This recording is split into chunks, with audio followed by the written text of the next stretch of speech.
How we doing, Ranger fans? Broadway Blue Bleeder here, back with another Broadway breakdown, episode number 15.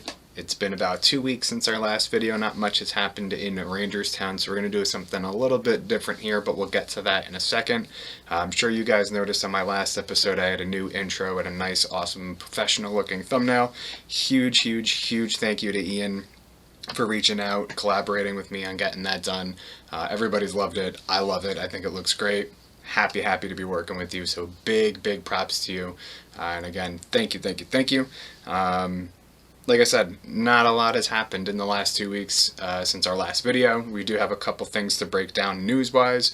But since nothing's happened, I didn't do a mailbag this episode, but I am going to be answering some of the viewer questions on the last video. I did mention that I don't like to always interact with you guys typing-wise, just because I don't want my opinion being the dominating opinion, but there were a few questions that were asked. You guys did great jobs answering amongst yourselves. First of all, I do want to say thank you guys, number one, for being polite to each other. You may disagree, you may not always like what the other person's saying, but I haven't seen any name-calling or anything like that, which is great. I'm not going to tolerate that. I don't think that has to be said. So huge thank you to you guys out there for doing this the right way. This is all about, this is what this is all about. We're all Ranger fans here for the most part. Fuck the idiots out there that keep commenting, fuck you Rangers. You're helping me out for viewership anyway, so I don't care, thank you. Rangers are doing something right to get you on my page, but whatever. But this is all about us Ranger fans coming together and being able to talk about the team we love. So it's great to see you guys interacting and doing it, as I said, in a manner that I don't have to worry about it. So please keep that up. You guys are great for that. I really do appreciate it. But in this episode, I will be answering some of your comments that have been answered or haven't been answered, or I just have my own opinion on them. I figured this would be a good time maybe to break some of those questions out and get them answered. We'll do this every once in a while, if there's not a lot of news to go on with.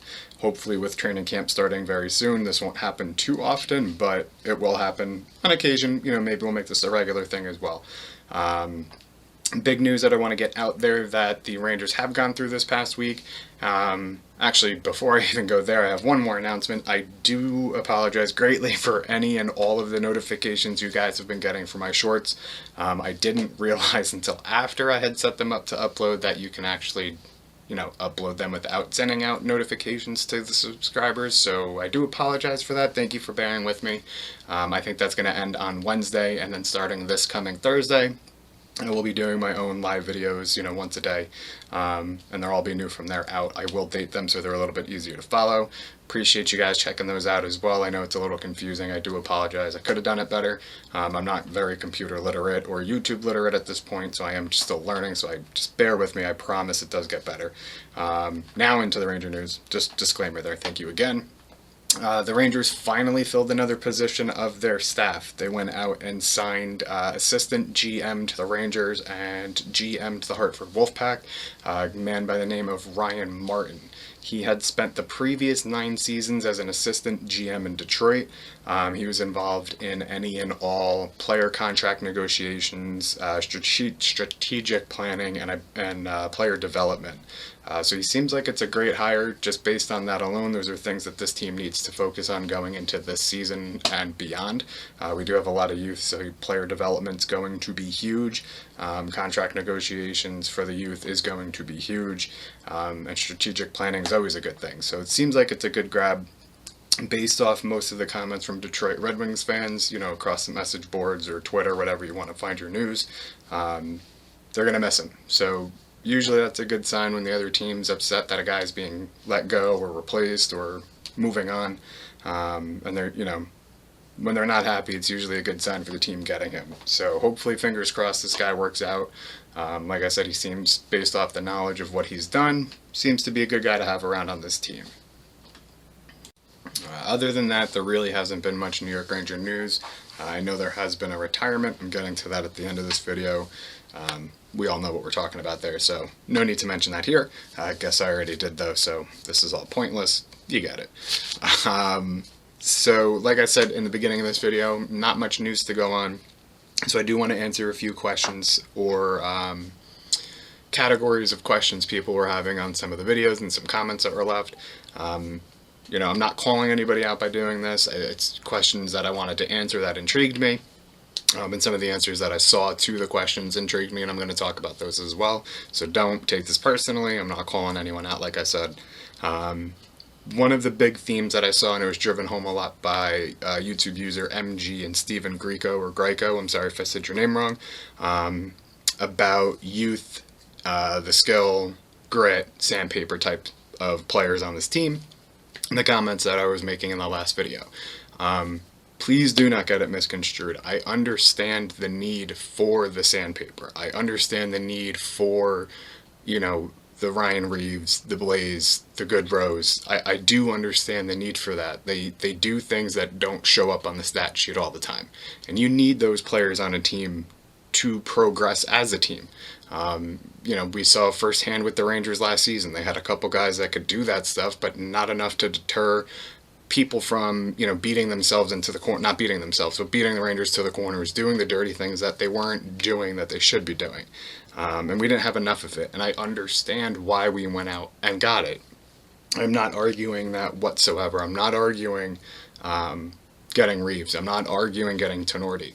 I understand the need for it. My biggest problem with it is they're doing that while sacrificing skill. And I say sacrificing loosely because they haven't addressed the skill positions. They lost a player in the skill position but added players to the sandpaper. Buchnevich, regardless of what you think of him stat-wise, was one of, if not the best New York Ranger forward last season. Yes, he's kind of streaky, but he was starting to grow into his own type of player. He was one of, if not the best two-way player on the team last year. He was the number one, but he was a combined reason why the Rangers' penalty kill was so great last year. The power play was good with him out there, and the offense ran through him when Zibanejad was streaking and not doing anything. So to say Buch isn't that big of a loss is not true. My biggest fear is the front office is relying too much on expectations, what could be. And that's what makes me nervous. We went out and got rid of Buchnevich, but people are saying we have Kakko, we have Lafreniere, we have Kravtsov. I agree, and I understand that. But the issue is, if they don't take the next leap that needs to be taken, this team is going to sink. You're going to rely on Zibanejad, Strome, and Panarin if the kids don't take that next step. 3 guys to carry a team is not a good look. And Strome has to be upgraded. That brings me to a point I'm going to bring up in a little bit, so I'll stick off of Strome for right now.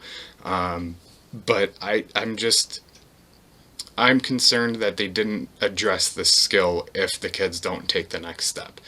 Kakko didn't take the next step offensively this year, but he looked great defensively. Hopefully with a new coach, new theories, new strategies, he can break out of his offensive shell. I think he's going to be a good one, and I think Laf is going to be a good one, but the expectations are going to be high on them this season, and I don't know if that's right or if they're ready for that. These kids are still just that. They're kids. Lafreniere hasn't even gone through a normal NHL training camp yet, so to rely on him to have to pick up the pace and, potentially lead a line or come in second on a line is a lot to ask of a kid. I'm not saying he can't do it. I'm not saying they're bust. I'm just saying the point of me bringing up grit and asking if it was too much is I just don't think they've focused on the skill position. I'm just nervous, like I said in the beginning, if one of those kids doesn't take the next step, this team's going to be kind of hard to win. You're going to have to rely on the vets again, and it's not going to be easy.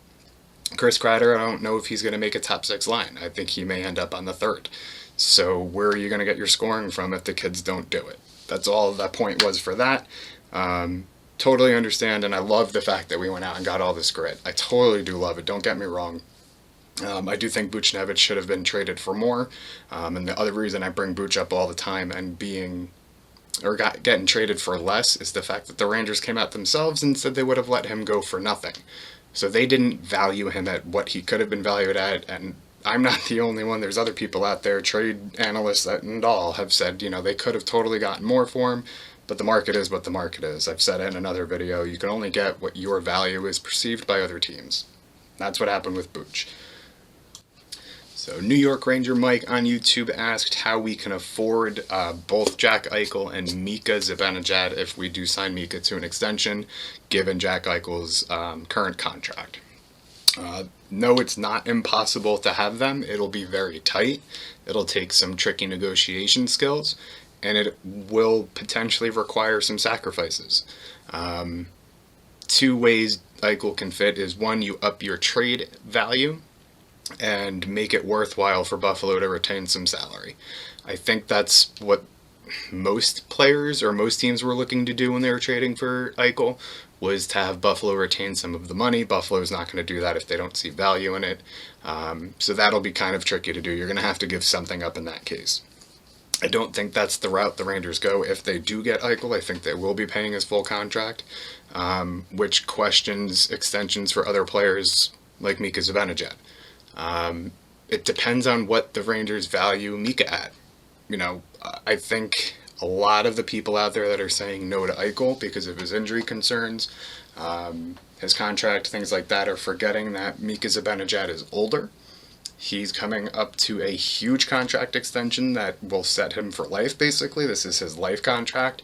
And he's got a concussion history. Concussions are a lot more scary than neck injuries.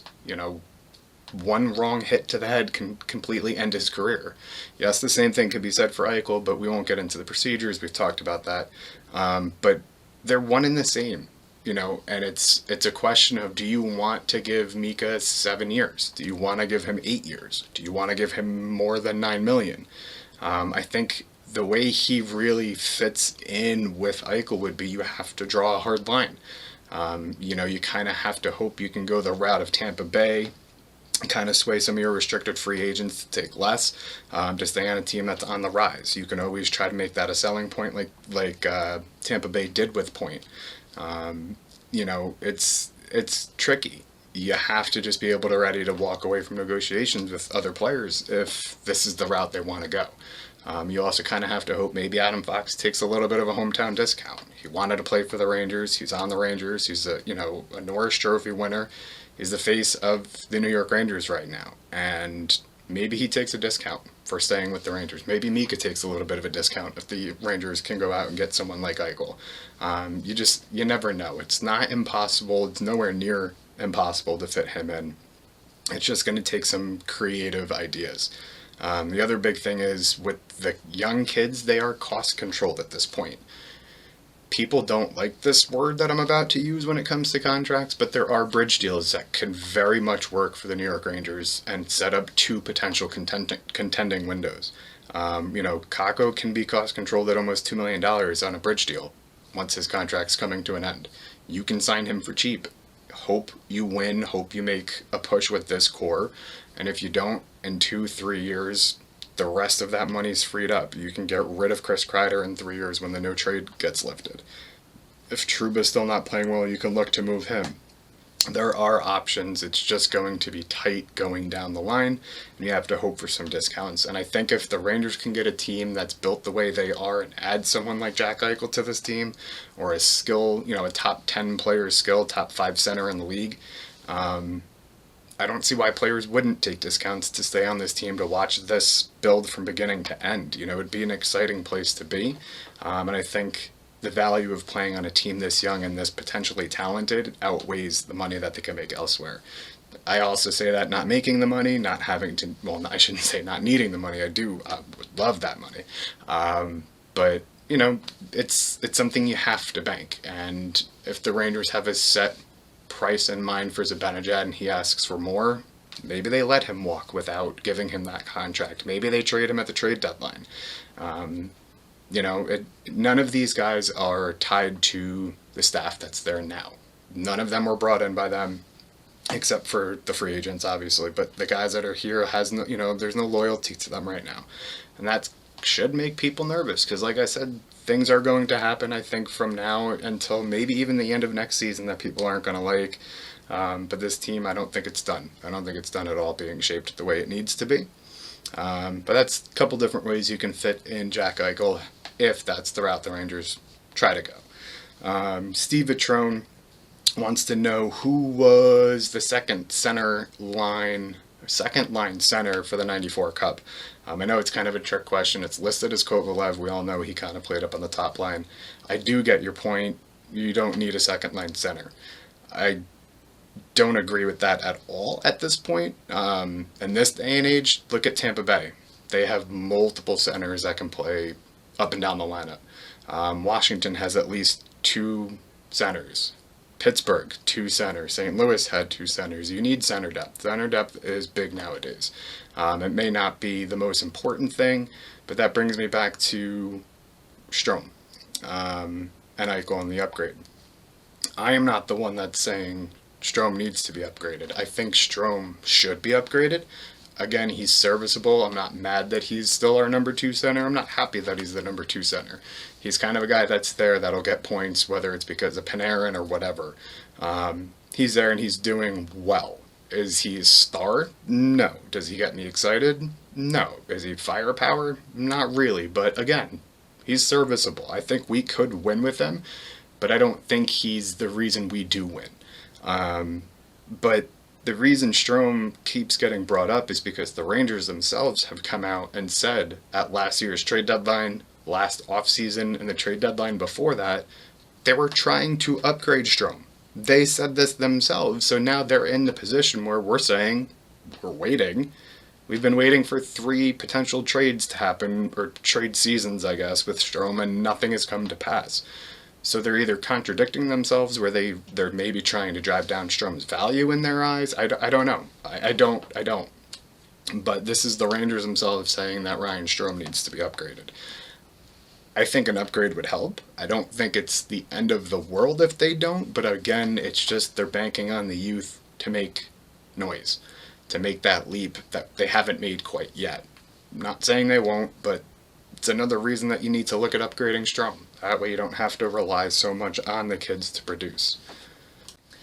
URSDJ17 asks if I played hockey and then talked about the sandpaper and all that. Yes, I do play hockey, but not professionally. Not that has anything to do with any knowledge needed to know how to run a team or see a team in action. I get what you're asking. I totally get it. But there's tons of coaches out there as well that haven't played the sport that they coach. Not a big deal. It is what it is. No, I don't play professionally. I wish I could. Other than that, like I said, I didn't really have much else. I did want to end this video with a little bit of a Henrik Lundqvist tribute. Obviously, as we all know, Henrik Lundqvist retired. He retired a Ranger. He never played another game for another team in the NHL. Yes, he signed with the Capitals, but he never played, which is kind of the way it should have been. So I just have a couple crazy stats to throw out about Henrik Lundqvist. For those that don't know, he was with the Rangers for 15 years, was a Vezina winner, finalist multiple times. He won an Olympic gold medal, Stanley Cup Finals appearance. We won't go into much more of that one. He had great style. I don't think anybody would ignore that. And his back must be absolutely killing him now that he's retired for carrying the Rangers for so many years. He was a guy, you loved him or you hated him. It was very polarizing. It was very odd.